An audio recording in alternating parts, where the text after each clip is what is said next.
What's up, my friend? Palibagong araw na naman at magandang araw sa inyo mga friends. Medyo masakit yung ulo natin my friend kaya kakagising ko lang ngayon my friend. Kaya ito, hilamos muna tayo my friend bago tayo lumabas sa tindahan my friend. Pagkatapos nating maghilamos my friend, yung mga alaga ko naman yung papansinin ko my friend. Basta pagkagising ko my friend, sila yung una kong pinapakain my friend kaysa ako. Ganyan ko sila kamahal my friend, nauuna pa sila sa akin my friend. Ganyan dapat tayo mag-alaga, hindi natin pinapabayaan my friend. Pagkasilip ko sa tindahan my friend, ayan, may pagkain sa mesa my friend, ayan. Sigurado hindi kakainin ng tatay ko yan my friend, medyo mahanghang yung pansit canton my friend, kaya ako na yung tumira my friend.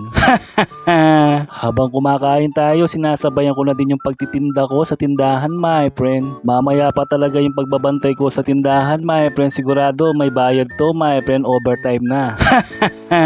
Joke lang. Sabay-sabay yung mga bumili kanina my friend, kaya hindi na ako nakaalis sa pwesto ko my friend. At nagtimpla na din ako ng kape my friend para magising naman yung diwa ko my friend. Parang hindi pa ako gising my friend. At para magising yung diwa natin my friend, ayan, nilagay ko na din yung mga sabit-sabit namin sa tindahan my friend, kasi yung tatay ko ayaw niyang ilagay my friend.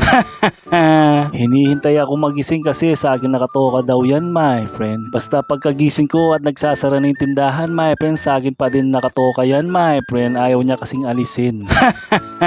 Joke lang. At kwentuhan muna kami ng alalay ko my friend, sabi niya hindi ko daw pinapansin pero araw-araw naman.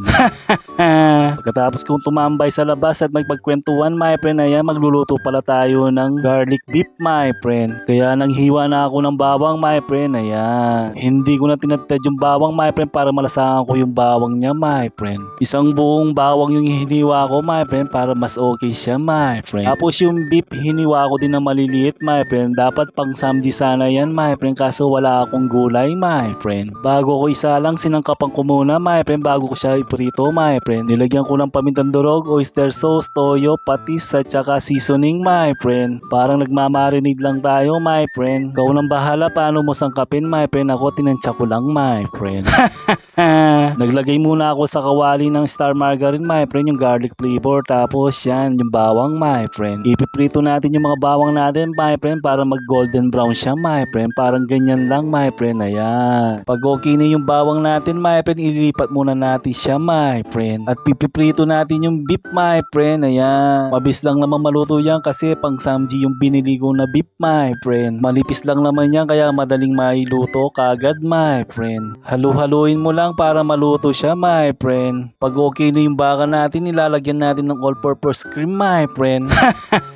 Siyempre halu-haluin natin ulit para kumapit yung all-purpose cream my friend, ayan. Tapos nilagyan ko na ng bawang my friend, tapos halu-haluin ulit my friend. Tapos hayaan lang natin siyang matuyo my friend hanggang maging luto na my friend. Pagkatapos maluto yung garlic beef natin my friend, ayan, naghanda na ako ng kanin at nilagay ko na yung garlic beef my friend. Nilagyan ko na din ng toppings na bawang my friend, ayan. At okay na yung garlic beef natin my friend, pwede na natin siyang tikman my friend. Kaya pagkatikim natin sa ginawa nating garlic beef my friend, ayan, medyo creamy siya my friend at okay yung lasa my friend. At pwede siyang pampulutan my friend kung gusto mo lang.